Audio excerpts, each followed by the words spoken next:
women that I work with, we want to make sure that, it's like the military. Leave no one behind. No, you're going to have to leave some people behind because they decided not to come.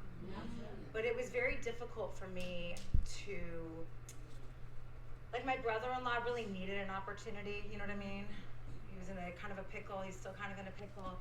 But the reason he's probably kind of in a pickle for his whole life is that's just kind of who he is. So he's not very motivated or, excited about participating in his own rescue, and I can't help that. Do you know what I mean? I have a lifeline, but a drowning person cannot save another drowning person. I can't jump into the pool. I can give you the life preserver. You can take it, but I can't run in after you. Otherwise, I'm going to drown too. So let's just make this really clear. Some of them are Sean, Michael. Not my people to help. Not yours to help.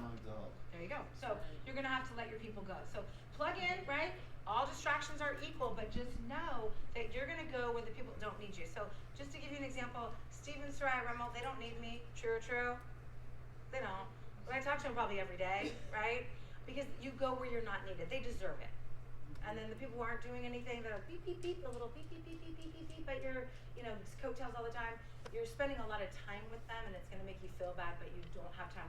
Like, I always heard, I do a lot of charitable things. This isn't one of them. Right? This is not a charity. We're here to make business, and I love businesses where everybody wins. The law firm wins, the associate wins. There's no losers here. There's a lot of businesses where there's losers. And that's what I'm obsessed with. I only want to do things where everybody wins, but you have to want to win. Yes. I can't drag a wet noodle uphill. So with that, how many people learned something there from your 12 laws? The last one, just use the system. You're going to hear all about this. Pave. You're going to do personal development. You're going to do activity. You're going to set a vision. You're going to go to events. How many people think that's all something you can do on a part-time, spare-time basis? We used to have 10 of these things. Do you remember we had 10 of these things? Who remembers we had 10 of these things? And I would say, so one day they asked us, could you solve for something? We're like, what are we supposed to solve for? And Don Thompson was like, I don't know, what do you want to solve for? I'm like, okay, let me ask you a question. And I was in this group of all of these, like, people earn $1 million a year. I said, who knows the 10 core? And they all raised their hands. I know it. I go, great, do you know it in order? And they were like, no. And I was like, you realize the brain can only remember like 3 to 4 things, and can't these all fit into 3 to 4 things?